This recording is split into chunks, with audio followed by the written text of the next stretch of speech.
If you look at a map of Europe and spot Lithuania's location, you wouldn't expect that Iceland has been one of its best friends. The fact that Lithuania and Latvia are like two peas in a pod, or creepy twins as others might say, comes as much less of a surprise. But why exactly do Lithuania and Iceland share such a special relationship? Well, it was a little over 3 decades ago that Lithuania declared its independence from the Soviet Union. It's one thing to declare yourself independent, but it's a whole other challenge to have other countries around the world officially recognize your independence as well. Iceland was hailed as the very first country in the world to officially recognize Lithuania as an independent nation, separate from the Soviet Union. For this big and obvious reason, Lithuania is grateful to Iceland and maintains a special relationship with it. I'm sure by now the eager Lithuanians watching this video have already typed their answers into the comment section. But there's more to talk about on this subject. For example, did you know that Iceland never recognized the annexation of the Baltic states in the first place? With all of this information, it's good to ask why. Why in the world would Iceland be the first to officially recognize Lithuanian independence? Someone had to make the first step, and it was Iceland, and it wasn't an accident, said Vytautas Landsbergis, the chairman of Lithuania's Supreme Council at the time of Lithuania's newly gained independence.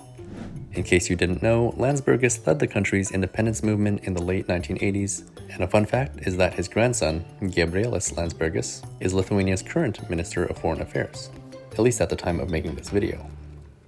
Thank you, Iceland, for breaking the ice 30 years ago. Speaking to LRT Radio in 2021, Vytautas Landsbergis recalls that most European countries were reluctant to recognize Baltic sovereignty. This was due to the fear of negative reaction from Moscow. However, Iceland, being relatively far away from Russia economically and geographically, felt safe in recognizing Lithuanian sovereignty. Far away in the Atlantic, away from the Soviet Union, not all that linked economically.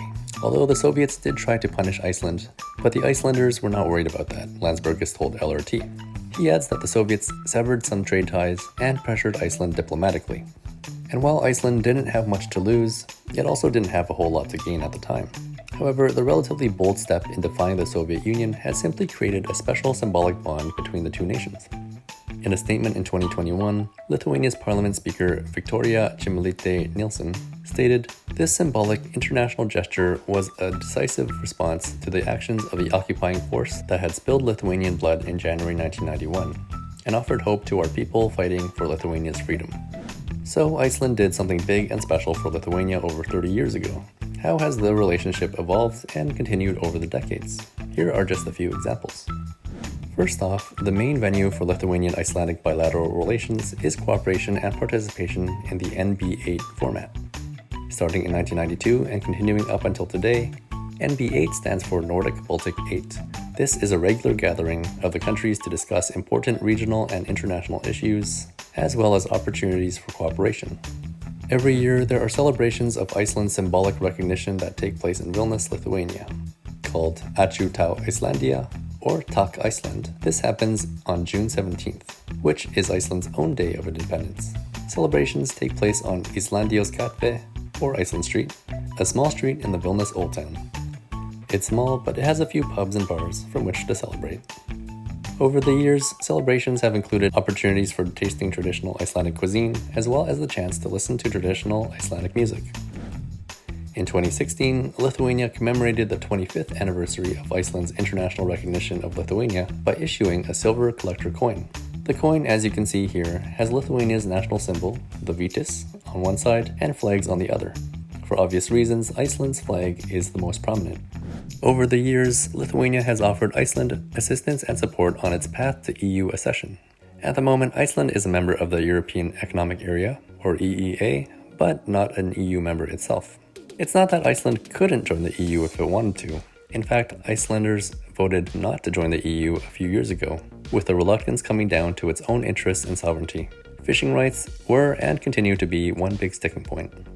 But that's a whole other topic that won't be covered on this Lithuania-focused YouTube channel. Sorry. These days, Iceland's direct cooperation with Lithuania exists in the contribution of experts to the NATO Forward Presence Battalion in Lithuania.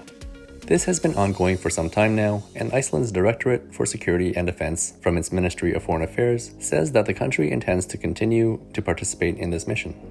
Now, Iceland doesn't actually have troops stationed in Lithuania like those from Germany or the United States, but that's because it has no standing military of its own and instead finds its own national security through its NATO membership. Lithuania's Prime Minister Šimonytė notes that Lithuanian-Icelandic relations and cooperation in international organizations have been very close for many years. She highlights that the countries are like-minded on support for the Eastern partners and assessment of Russia's aggression, and the two countries share important common priorities in the areas of security, defense, the green agenda, and digitization. Perhaps the most recent news on the close relationship is Iceland's announcement that it will name 3 Reykjavik streets after the 3 Baltic countries.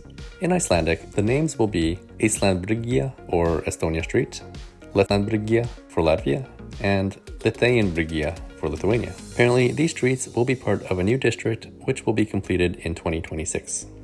So hopefully this video has given you a decent idea of why Lithuania and Iceland are so close and how they continue to foster this relationship. If there's anything I missed, please add it down in the comment section below, and if you enjoyed the video, please consider subscribing and giving it a thumbs up. As always, thanks so much for watching, and I'll see you next time.